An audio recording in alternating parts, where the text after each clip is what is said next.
Bishop Richard Williamson, formerly of the Society of St. Pius X, is expected to pass away due to a hemorrhage that he suffered within the past few days. Please keep in your prayers, even if you don't agree with all his positions, even if you think that he may have been completely insane in some of his comments over the years and actions. Please, at the hour of death, please keep everyone, including Bishop Williamson, in your prayers in due Christian charity. I will probably be making another video after I hear his passing, talking about his life, his theology, and his work as a bishop and as a Catholic. He's certainly a mixed bag. He's done things that are certainly good, things that are certainly bad.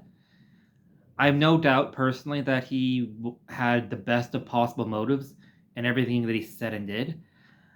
That being said, not everything he did was perfect by any stretch. So, for starters, I'd like to talk about, so while I will be making another video in greater detail on this in the future, after I hear of his passing, and ask for his prayers for his repose, I will touch on the matter a little bit here and now. Williamson did a lot of good as a bishop. He was one of the 4 bishops consecrated at Icon by Archbishop Marcel Lefebvre. And while that may be controversial to some traditional Catholics, notably in the Fraternity of St. Peter crowd, I do want to point out that this act of resistance was necessary. CC3 had just happened. Modernism, even now, is still running rampant in the church. Anyone who does not see that is blind. I recently even had a conversation with a priest of the Fraternity of St. Peter who is openly denying EENS and saying, "Oh, that's former church teaching. Get with the times. Don't be a museum Catholic." This is insanity. Anyone who thinks that Lefebvre and Williamson included, as well as the other 3 bishops, did not do what was necessary to preserve the Catholic faith is kidding themselves. Furthermore, this does have historical precedent in the Catholic Church when it comes to disobeying a pope like this, notably St. Maximus the Confessor. St. Maximus is often quoted in defense of the belief in the existence of the papacy as an authoritative institution prior to the Great Western Schism. And he did make this comment. But the context in which he said it, if you look at the original quote, is his canonical trial for disobeying said pope. So not only did St. Maximus the Confessor, who disobeyed Pope Honorius I, who was enabling the preaching of heresy, not only did he believe in the papacy, acknowledge that he is the successor of St. Peter, has jurisdiction over the whole church, he also said, yeah, in some cases when the Pope is kind of going crazy, we got to disobey him. This is also the teaching from the days of the early church. Didache chapter 11, if you have a teacher who himself teaches something contrary to the faith, do not hear him. This would presumably include priests, definitely, bishops, yes, and even popes. If you ever have to choose between following your priest or following the Catholic faith, you follow the faith, and that's what. And Williamson took the steps that were necessary to make sure that could happen. If the Icon consecrations did not happen, a lot of the big pushes for orthodoxy in the traditional Latin Mass would probably not be happening. It was certainly a work of the Holy Ghost when it came to the Icon consecration. So that is certainly something good that Williamson did.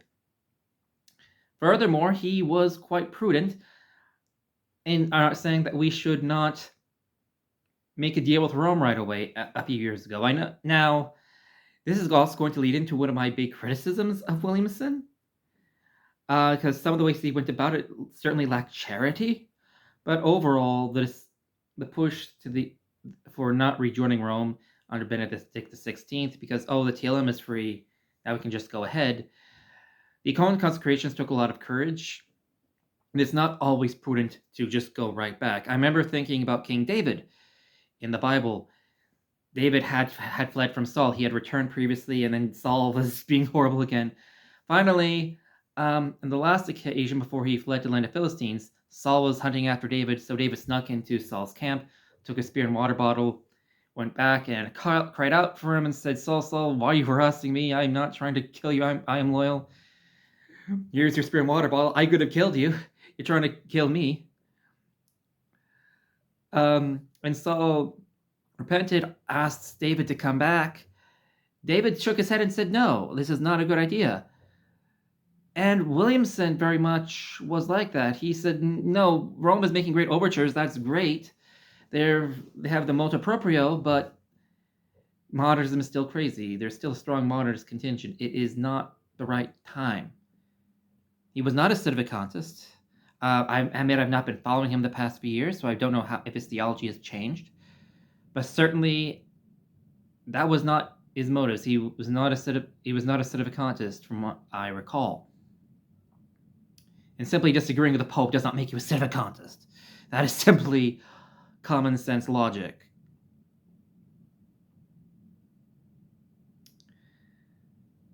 So he did do a lot of good, as well as confirm many people, and he was a great preacher. I'm not sure if you can still see many of his old sermons when he was an SSPX bishop back online, but he did do a lot. That was good. As the bishop, to maintain the faith, to preach, as well as serve as a priest. Now, not everything Williamson said or did was wise or prudent. And I, as you can see, I'm a Canadian. I am very, very much saying this in due charity. I'm very, very much giving an understatement when I'm saying this. For starters, even within the SSPX world, he would constantly insult Superior General, and it is not like you cannot challenge the Superior General of the SSPX or publicly take a different position from him. And it's the world. When they're talking with Rome, Tessia de Malaris, the Bishop de Galareta, and various other priests did say, this is not a good idea to make a direct deal with Rome right now. But Williamson was kind of obnoxious. I remember seeing some of his followers and how they were treating Bishop Fillet, accusing him of being a schismatic. I was with them for a while myself, and I still am with him in the sense that a deal with Rome is not a good idea right now. That said, a lot of their comments lacked utter charity. I remember utter charity, and he was certainly enabling it, not listening at all, even on legitimate matters. Just because you don't like something doesn't mean you get to disobey.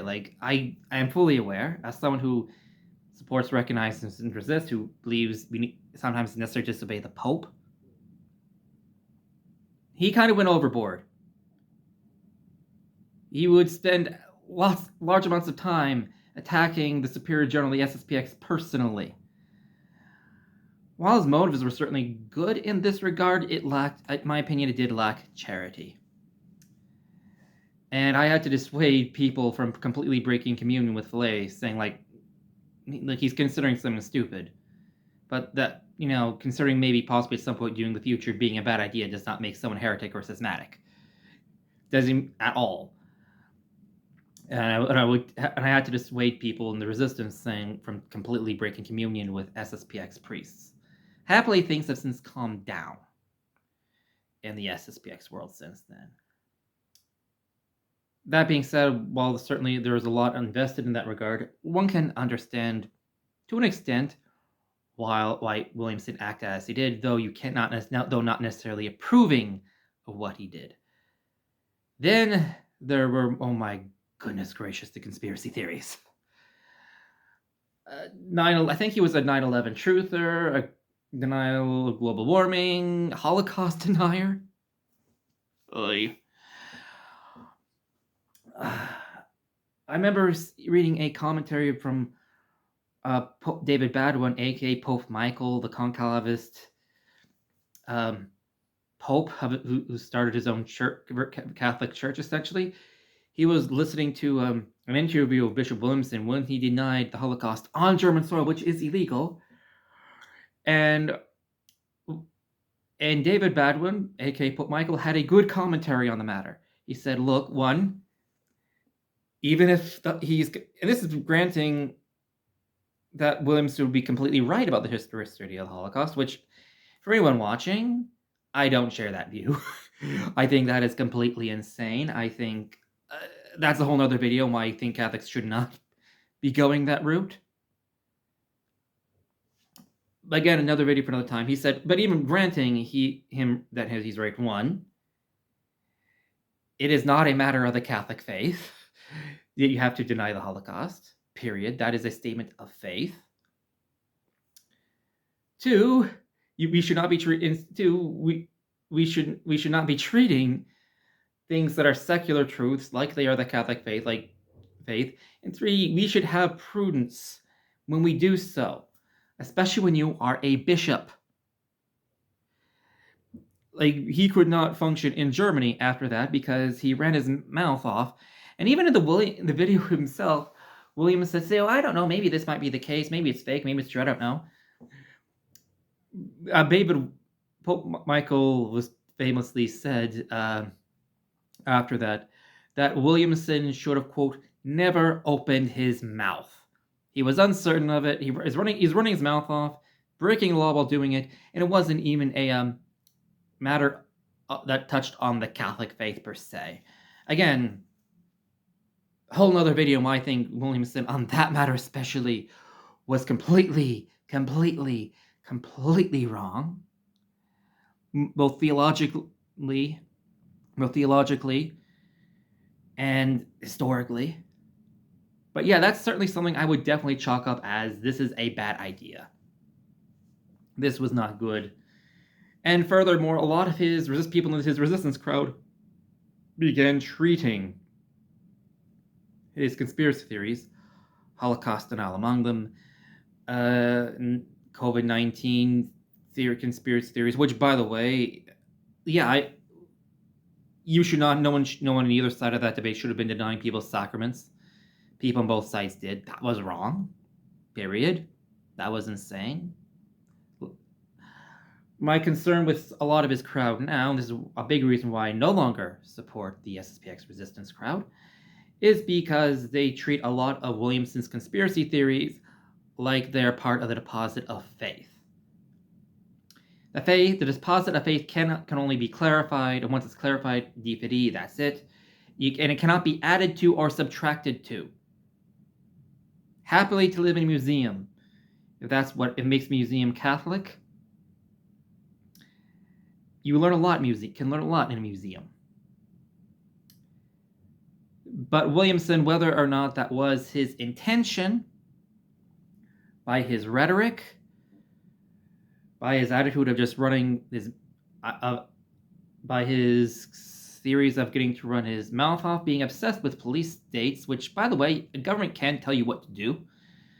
As much as he might like George Orwell, governments do get to tell you what to do in Catholic teaching. They do get to affect how you conduct yourself, what you say, what you believe. That is a very unpopular opinion in this era of liberal democracy, but that is the Catholic faith.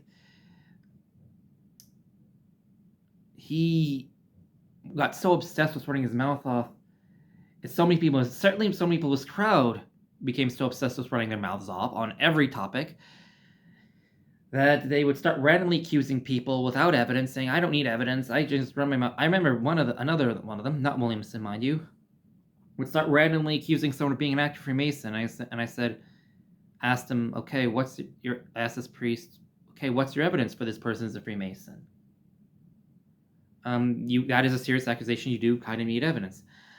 His response, "I don't need evidence."